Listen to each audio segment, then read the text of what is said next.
Hello viewers, இன்னைக்கு நம்ம பார்க்க போறது ஒன் பீஸ் எபிசோட் 989 பார்ட் 2.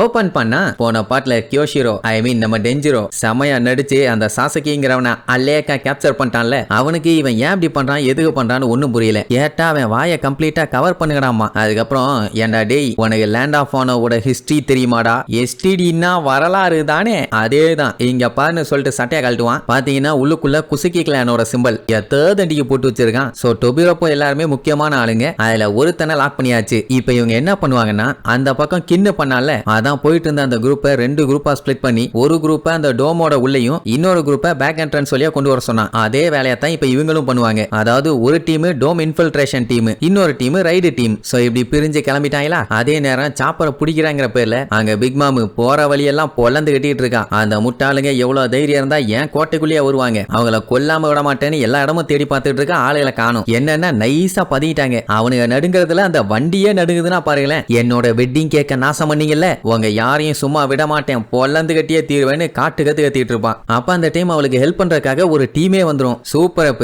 அவனுக்கு தேடுற டீம் இல்ல, அட்டாக் பண்ற டீம். ஆப்போசிட்ல எது இருந்தாலும் சரி மொத்தமா காலி. அவ எல்லாம் சேர்ந்து அட்டாக் பண்ணுங்கடான உடனே லைனா பீரங்கி அடிக்க வச்சு அட்டாக் பண்றதுக்கு ரெடியா இருக்கானுங்க. இப்ப நம்ம ஆளுகளுக்கு என்ன பண்றதுனே தெரியல. அவனுக்கு வச்சிருக்கிறதெல்லாம் சாதாரண பீரங்கி இல்ல, எல்லாமே லாங் ரேஞ்சுக்கு சொல்ற பீரங்கி, பவர்ஃபுல் ஆனதும் கூட. இவங்க லைட்டா அடி மூக்க காட்டினா கூட போதும் அந்த இடத்தையும் மொத்தமா சலிச்சிருவாங்க. சரி சாப்பர் ஏதாச்சும் பிளான் சொல்லுவான் போல. இது எல்லாத்தையுமே டீடைலா நோட் பண்ணிருக்கானேன்னு பார்த்தா டெஃபினட்டா நம்ம செத்தோன்னு அப்படியே கவுந்துருவான். உடனே உசோப்பு, கமாண்டர் சாப்பர் என்ன நீங்க இப்படி கவுந்துட்டீங்க? நம்ம பர்பஸ் என்ன, நம்ம வேலை என்ன, நம்ம பிளான் என்ன, எல்லாத்தையுமே மறந்துட்டீங்களா? நம்ம எப்படியாச்சும் இங்க இருந்து சொன்ன இடத்துக்கு போய் சேர்ந்து அங்க பிளாக் ரைனோவையும் நம்மளோட டேங்கையும் ஒன்னா சேர்த்தணும். அதுதான் நம்ம மிஷன். அப்பந்தான் நம்மளோட பெஸ்ட்டை காமிச்சு ரோபோட்டை உருவாக்க முடியும். இப்போதைக்கு உங்ககிட்ட இருக்க அந்த அனிமல் இன்ஸ்டிங்க்ட் மட்டும் தான் நம்மளை காப்பாத்த போகுது. சோ உன்னால முடியும் அப்படி எப்படின்னு அவனை நல்லா உசுப்பேத்தி விட்ட உடனே அவனும் ஆமா ரைட்டு, இப்படை தோற்கின் எப்படை வெல்லும். நம்ம இந்த டேங்கை நம்பலனா இனி இந்த டேங்கை யாரு நம்புவா? நம்மளோட அடுத்த கட்ட மூவ ஸ்டார்ட் பண்ணிட வேண்டியதான். உடனே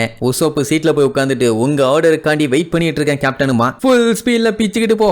எப்படியும் எனிமீஸ் நம்மள பார்த்து அட்டாக் பண்ணுவாங்க. நான் சொல்றப்ப மட்டும் டர்ன் பண்ணி ஒரு ட்ரிஃப்ட் அடி, மிச்செல்லாம் நான் பாத்துக்கிறேன்ட்டு அப்படியே போன வேகத்துல ஒரு ட்ரிஃப்ட் அடிக்க வைப்பான். உடனே அங்க இருந்து சுடுவானுங்க. அந்த ட்ரிஃப்ட்ல அந்த பீரங்கி குண்டுல இருந்து எஸ்கேப் ஆகி இவங்க ரிட்டர்ன் ஷாட் அடிப்பாங்க. அவ்வளவுதான் திருச்சிரும். ஆனா ஒருத்தர் 2 பேர் இருந்தா பரவாயில்லையே, அங்க ஒரு பெரிய கூட்டமே இருக்குது. அவங்க அடுத்தடுத்த அட்டாக்ஸை நம்ம ஆளுங்க மேல லான்ச் பண்ணுவாங்க. எல்லா அட்டாக்லயும் சும்மா அசால்ட்டா எஸ்கேப் ஆவாங்க. அதுக்கப்புறம் சாப்பர் தான். அர்னால்டு சார் பாத்தீங்கன்னா கமாண்டோ படத்தை வந்து ஒரு ராக்கெட் லான்ச்சர் யூஸ் பண்ணுவாரு. அதே லான்ச்சரை யூஸ் பண்ணி அடிப்பான். எப்படியே காலி பண்ணிட்டே போவாங்க. அடுத்த வர கெனான்ஸ் எல்லாம் பாத்தீங்கன்னா ரொம்ப பெருசா இருக்கும். உசோப்புக்கு அள்ளு விடுது. ஆனா சாப்பர் ஒன்னும் கவலைப்படாத, நீ பாட்டுக்கு போய்கினே இரு, நான் பாத்துக்கிறேன், நான் சொல்ற மாதிரி மட்டும் பெர்ஃபெக்ட்டா கண்ட்ரோல் பண்ணு, மிச்சம் தானா நடக்கும்னு அந்த அட்டாக்ல பூரா வீலிங்ல போயெல்லாம் எஸ்கேப் ஆவாங்க. சோ அப்படி எஸ்கேப் ஆகி அவங்களால முடிஞ்ச அளவுக்கு கிட்டக்க போயிட்டாங்க. இதுக்கப்புறம் உசோப்பு அவன் டேலண்ட்டை தான் காமிக்கணும்னு உடனே பய சும்மா அசால்ட்டா சுட்டு தள்ளுவான். இப்படி 2 பேரும் சேர்ந்து மரண மாசா அங்க இருக்க பீரங்கி எல்லாத்தையுமே தெறிக்க விட்டுட்டானுங்க. ஒண்ணு கூட மிஞ்சல, எல்லாம் காலி. இத பார்த்த பிக் மாமு, பரவாயில்லையே தம்மா கூண்டு இருந்தாலும்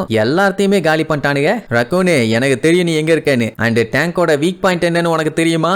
அதுவும் எனக்கு தெரியும்னு கையில ஒரு ராக்கெட் லான்ச்சரோட ஜம்ப் பண்ணி வந்துகிட்டு இருப்பான். அதாவது ஒரு டேங்கை வந்து நீங்க ஸ்ட்ரெயிட்டா அடிச்சாலும் சரி, லெஃப்ட் ரைட் அண்டர்ல எங்க அடிச்சாலும் அதுக்கு வீக்னஸ்னு ஒண்ணு கிடையவே கிடையாது. அப்படியே அது டேமேஜ் ஆனாலும் அது அந்த அளவுக்கு பெருசா இருக்காது. பட் டாப் ஆங்கிள் இருந்து அடிச்சாங்கன்னு வைங்க, எந்த ஒரு டேங்கா இருந்தாலுமே காலி. இப்போ அதான் பண்ண போறேன், நீங்க சாக போறீங்கன்னு சொல்லி கத்திட்டே வருவா. இவங்க பாத்துட்டாங்க இவ்வளவு பெரிய பாடியை வச்சுக்கிட்டு எப்படி பிளைங்ல வரா பாத்தீங்களா. எனக்கு என்னன்னா அவ ராக்கெட் லான்ச்சர்லாம் வச்சு அடிக்கணும்னு அவசியம் இல்ல. அவ வந்து விழுந்தாலே போதும், நம்ம பழுக சாணி மாதிரி சப்பி போயிருவானுங்க. சாப்பர் நல்லா யோசிச்சு பார்த்துட்டு அப்படியே ஸ்டாப் பண்ண சொல்லிடுவான். என்னன்னா பிராக்கியோ டேங்க் வந்து சாதாரண டேங்க் இல்ல, அதுக்குன்னு சொல்லி பயங்கரமான திக்னஸ் இருக்குது. அதனால அதுக்கு எதுவும் ஆகாதுன்னு இவங்களுக்கு முழு நம்பிக்கை இருக்குது. இனிமேட்டெல்லாம் அவகிட்ட இருந்து எஸ்கேப் ஆறதுங்கிறது வாய்ப்பு இல்லாத காரியம் தான். இனி எல்லாமே இந்த டேங்கோட கையில தான் இருக்குது. வாழ்வோ சாவோ ஏதா இருந்தாலும் ஒரு கை பாத்துருவோன்னு உள்ள போய் கதவை மூடிக்குவானுங்க. அவ கையில கொண்டு வந்த அந்த ராக்கெட் லான்ச்சர் தூக்கிட்டு வீசுவா. வெடிச்சதுல அந்த டேங்க் அப்படியே கையில பறக்கும். சரி அவன் அதோட விடுவான்னு பார்த்தா இதோட நீங்க சாக போறீங்கன்னு ஓங்கி குத்த வருவா. அது ராக்கெட் லான்ச்சரை விட மோசமாச்சே. உடனே சாப்பரை பார்த்துட்டு உசோப்பு ஸ்டார்ட்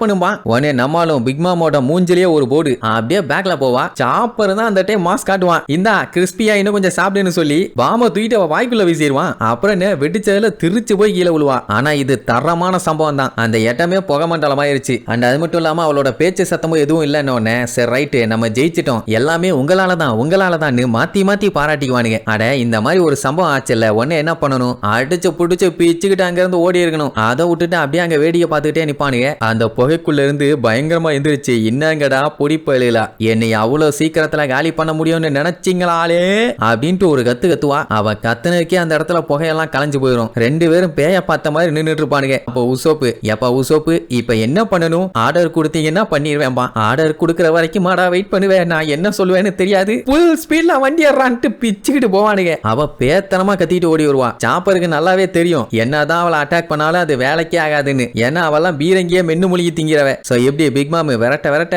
அங்க படாத பாடுபட்டு இருக்காங்க. எங்க கிண்ணு மத்தவங்க எல்லாத்துக்குமே தெரியுது அவங்க பிரச்சனையில இருக்காங்கன்னு. ஆனா அங்கேயும் ஒரு நல்லது பண்றாங்க. என்னன்னா அவளுக்கு பயந்து அவங்க ஆப்போசிட் டைரக்ஷன்ல ஓடிட்டு இருக்காங்க. ஸ்ட்ரெயிட்டான ரூட்ல ஓடி இருந்தாங்கன்னா இவங்களால போயிருக்க முடியாது. அதனால கமாண்டர் சாப்பர், டிரைவர் உசோப், உங்களோட உதவியை நாங்க என்னைக்கும் மறக்க மாட்டோம் அண்ட் உங்களோட சாக்ரிஃபைஸையும் நாங்க வீணடிக்க மாட்டோம்னு எல்லாம் வெறி கொண்டு இப்போ கேசலோட பேக் சைடு ஓடிட்டு இருக்கானுங்க. அப்படின்னா அவங்க செத்துருவாங்கன்னு முடிவே பண்ணாய போல. ஷினோபுக்கு தெரியுது அவ்வளவு பெரிய பிக் மாமே அவனுக்கு ரெண்டு பேரும் ஹேண்டில் பண்றது கஷ்டம் தான். வேற என்ன பண்றது, இவங்க எல்லாரும் தப்பிக்கணும்னா ஒரு ரெண்டு பேரும் அவளை டைவர்ட் பண்ணாதான் உண்டு. இல்லன்னா இங்க இருக்க மொத்த பேர்த்தையுமே அவ கொன்றுவா. தப்பிச்சு வந்ததுக்கு அப்புறம் வேணா தேங்க்யூ சொல்லிக்கலான்ட்டு போவாங்க. அந்த டைம் பாத்தீங்கன்னா அந்த இடமே பயங்கர சூடா இருக்கும். நம்பி வச்சிருக்காலே அந்த கிளவுட், அது கொஞ்சம் பின்னாடி பாருன்னு சொல்லுமா. பார்த்தா பிக் மாமோட ப்ரொமீத்தியஸ், உன்னை நான் கண்டுபிடிச்சிட்டேன், நீ தானே ஜூயிஸை கிட்னாப் பண்ண, விட மாட்டேன்னு ஒன்னு அவ்வளவுதான். இப்ப இவங்களும் தொக்கா மாட்டிட்டாங்க, என்ன பண்ண போறாங்கன்னு தெரியல. அதே நேரம் இங்க லூஃபியா அட்டாக் பண்றேன்ட்டு ஒரு கூட்டமே வந்துச்சு. அவன் இதுக்கு கவலைப்படுற மாதிரி எல்லாம் இல்ல, அவனோட யூஓ பவரை இவனுல வச்சு பிராக்டிஸ் பண்ணி பாத்துக்கலான்னு ஒவ்வொருத்தர் மேலயும் ட்ரை பண்ணி எல்லாத்தையுமே பொலந்து கட்டிக்கிட்டு இருப்பான். இப்படி அவன் அடிச்சதை பார்த்துட்டு அவன் பக்கத்துல நெருங்குறதுக்கே எல்லாம் பயப்படுறாங்க. அதே நேரம் அந்த அல்டி பாத்தீங்கன்னா பேஜ் ஒன்ன படாத பாடுபடுத்துறா,